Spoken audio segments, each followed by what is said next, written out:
அது சுஜூதோ, ருக்குவோ, துஆவோ, தஸ்பீஹோ, கவலையோ, அல்லது எந்த சிந்தனையோ, ஆன்மீக சிந்தனையோ, ஏதோ ஒன்று அல்லாஹ்வுடைய தர்பார் தட்டி எழுப்பி இருக்கிறது. உன் அடியான் உன்னை கூப்பிடுகிறான், என்னவென்று கேள். உன் அடியான் உன்னிடத்தில் கையேந்துகிறான், உன் அடியான் உன்னிடத்தில் மன்றாடுகிறான்.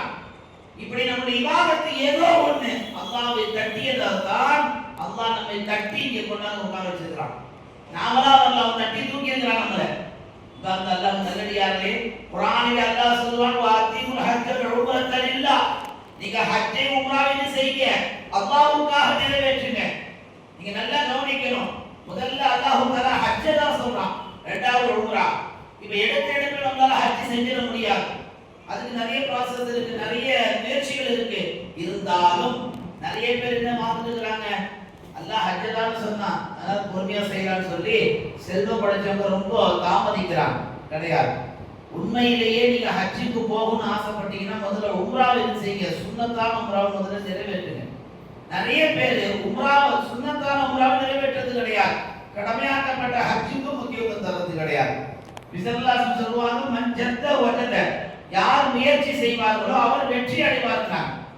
இந்த உலக வாழ்க்கையில உலகம் சார்ந்த முயற்சினா உலகத்துல வெற்றி, மறுமை சார்ந்த வெற்றினா மறுமைக்கான வெற்றி.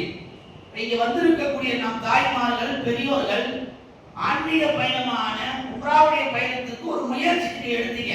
பாஸ்போர்ட் முயற்சி, அதற்கான பொருளாதார முயற்சி, உங்கள் உடல் சார்ந்த உங்களோடு இருக்கக்கூடிய நோவினை, அது நோய் சார்ந்த எல்லாவற்றையும் சமாளிச்சு ஹைர் ரப்புக்காக எல்லாத்தையும் தாங்கலாம்.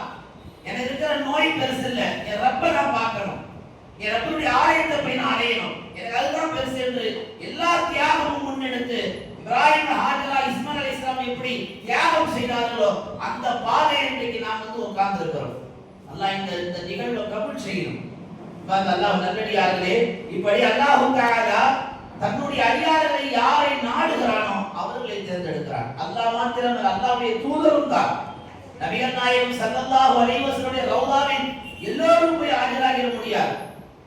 ரசூலுல்லாஹ் வாழ்ந்த காலத்திலும் சரி, ரசூலுல்லாஹ் மரணித்த காலத்திலும் சரி, ஏன் ரசூலுல்லாஹ்வுடைய கபரை தோண்டி எடுப்பதற்கு எத்தனையோ யூதர்கள் சதி செய்தார்கள், சுரங்க வழியாக வந்தார்கள். எந்த சதியும் வெல்லல, அல்லாஹ் முறியடிச்சான். நபிகள் நாயகத்தை தோற்றுவதல்ல, நபிகள் நாயகத்துடைய எல்லையை கூட தொட முடியாது. காரணம் என்ன? நபியை புகழ்வதாக இருந்தாலும், நபியை தூக்குவதாக இருந்தாலும், அந்த கபரை எடுப்பதாக இருந்தாலும் அல்லாஹ்வுடைய நாட்டம் தேவை, நபியுடைய உத்தரவு தேவை. எந்த அடிப்படையில? ஒவ்வொரு திங்கட்கிழமையும் நாம் சொல்லுகிற ஸலவாத் நபிகள் நாயகம் தர்பாருக்கு எடுத்து காட்டப்படுகிறது. இந்த உம்மத்தை சேர்ந்த, இந்த ஊரை சேர்ந்த, இந்த பரம்பரையை சேர்ந்த, இந்த குடும்பத்தை சேர்ந்த, இந்த பெற்றோர்களுக்கு பிறந்த இந்த மனிதர் உங்கள் மீது ஸலவாத் சொல்லி இருக்கிறார் என்று ஒவ்வொரு